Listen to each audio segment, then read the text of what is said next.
جو فوجی ہمارے حصے میں آئے اور جو فوجی انڈیا کے حصے میں آئے وہ سب ہی ایک گود میں انہوں نے پرورش پائی تھی، ایک ہی طرح کا دودھ پیا تھا۔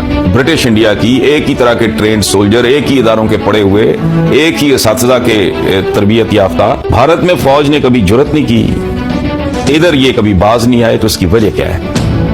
کیونکہ یہاں مٹیریل بڑا لالچی، بڑا گھٹیا، بہت بے ایمان تھا۔ قائد اعظم نے بنایا اور خواب دیکھا اقبال نے، ہائی جیک کر لیا ایک کا خواب اور دوسرے کی تعبیر۔ تو یہ جاگیرداروں کے اور جرنیلوں کے ہتھے چڑھ گیا۔ تھرڈ کلاس قسم کے موقع پرست پولیٹیشینز تھے۔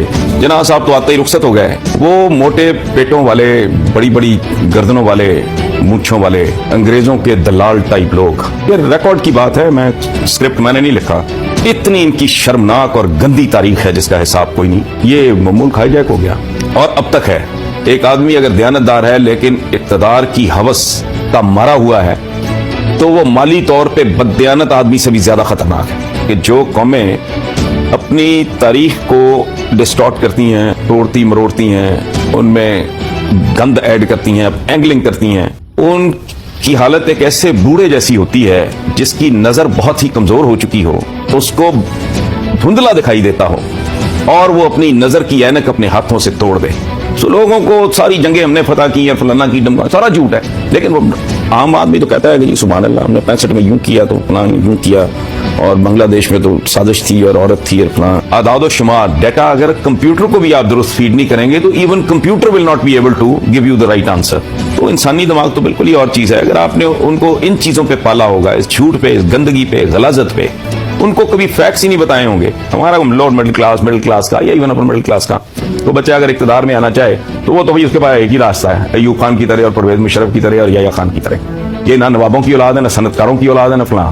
یہ تھرو فوج ہی کو حاضری لگوا سکتے ہیں۔ لیکن یہ ایک اور المیہ ہے، پتہ نہیں کو بد دعا ہے ہمیں، ہماری سابقہ حرکتوں کی کچھ سزا مل رہی ہے ہمیں، جو ہمارے بزرگوں نے اور ان کے بزرگوں نے کی ہیں، کہ وہ مطلب جاولا کیا تھا، وہ لوور مڈل کلاس کا۔ اسی طرح ایوب خان صوبیدار کا بیٹا تھا۔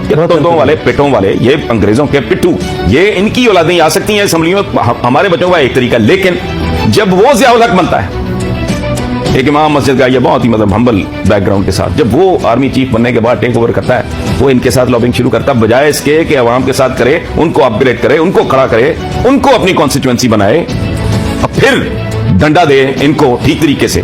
وہ کہتا ہے یہ جی ایم سید صاحب، یہ فلانے صاحب، ٹمکانے صاحب، وہ ان کے ساتھ لابنگ شروع کرتا ہے۔ یہ ایک اور ہمارا وہ ہم میں سے رہتا ہی نہیں۔ اس طرح کے لوگ جو ہوتے ہیں نا، ان کا اصل جو جرم قومی سطح پہ جو جرم ہوتا ہے وہ یہ کہ ان کا ویژن نہیں ہوتا۔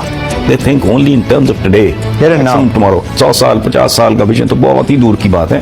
یہ تو اگلے الیکشن سے آگے دیکھ رہے ہیں، انہوں نے قسم کھائی ہوئی ہے، انہوں نے اپنے تالے لگائے ہوئے، انہوں نے کھڑکیاں دروازے اپنے دماغوں کے بند کیے ہوئے کہ اس سے آگے سوچ کے کیا کرنا بھائی۔ ہماری اولادوں کے پاس خرم و ڈالر باہر پڑا ہے، موج کر رہے ہیں، مستی کر رہے ہیں، تو یہ ملک جب ہم پہ زیادہ تنگ ہو جائے گا تو بیٹھیں گے جہاز پہ تو باہر چلے جائیں گے، ہماری اپنی دنیا باہر ہے۔ ان کے اندر جسے کہتے ہیں نا دور اندیشی، خود دنیا کو سمجھنا، اپنے آپ کو سمجھنا، اپنے معاملات کو، وہ ان کی نہیں۔ ان کا A to Z صرف ایک چیز کے گرد گھومتا ہے، اقتدار کا حصول کیسے، اور پھر اس اقتدار کو زیادہ سے زیادہ دیر تک قائم کیسے رکھنے۔